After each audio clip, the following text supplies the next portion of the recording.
Hello, guys. How are you doing? My name is Andres Cardenas, and I'm really glad you invited me here. I'm here to talk about racism. A really brief talk. I'm not gonna explain myself. I'm not gonna talk about what racism is. I think we all here in this room, we all know what it is.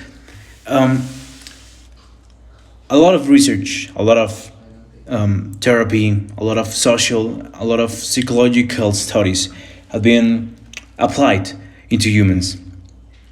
Um, and I want to talk about how babies, how little boys, how little girls really act when having a baby doll, two of them, a white one, a black one, and being asked which one is the bad guy, which one is the dumbest one, which one is the weaker, which one is, well, everything bad. All right? And always pointing into the black one. I mean, Asians, probably a black one, a black kid too, white ones. And that really talks a lot about how the education comes from the parents. I mean, we all know wars, revolutions, independence wars was all about because of discrimination. Was about a lot of represalias and people being holding back by powerful ones, for the ones in charge, but the ones that made a lot of bad stuff just to get there. I want to talk about George Floyd. You know, the high symbol of Black Lives Matter right now. It was a really recent event, a really painful one for all of us. I'm I'm really affected.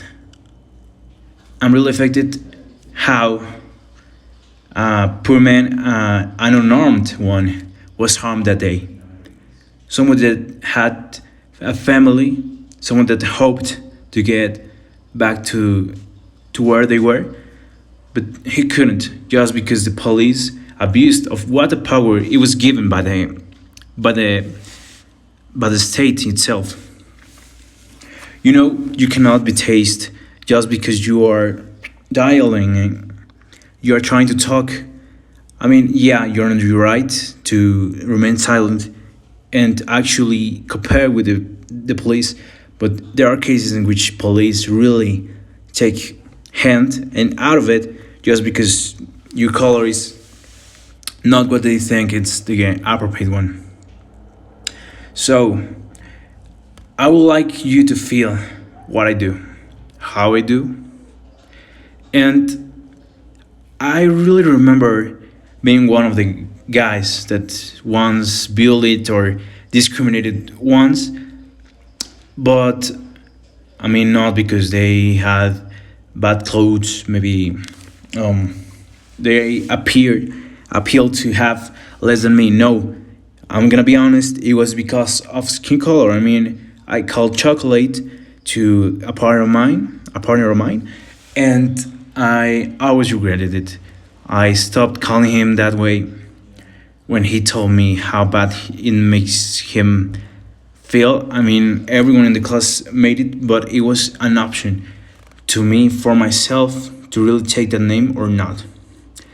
What can you do in these cases? Well, obviously, silence is not a thing. When you remain silent and don't report this to the professor, to the authorities, you are as well doing the crime, doing the same act by not doing anything. You gotta report or you're a sidekick. That's literally the word. Um, in the role of the police officers, I mean, I wouldn't do that. Even if I'm trying to protect my country, my town, my people, my family, I could never live with the mentality of killing an innocent man. An innocent man, and it's not a black man. An innocent, a human, a father, a lover, a husband, a son, a grandpa in the future, a great grandpa in the future, it doesn't matter. a human, that a life that cannot be taken back by doing this kind of movement.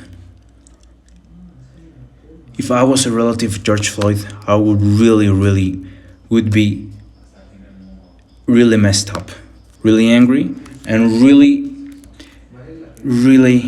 into taking justice by my hands, even if if it was possible. I mean, I would be really angry with that policeman. I think that those actions are wrong. There is no right in law. There is no wrong in law.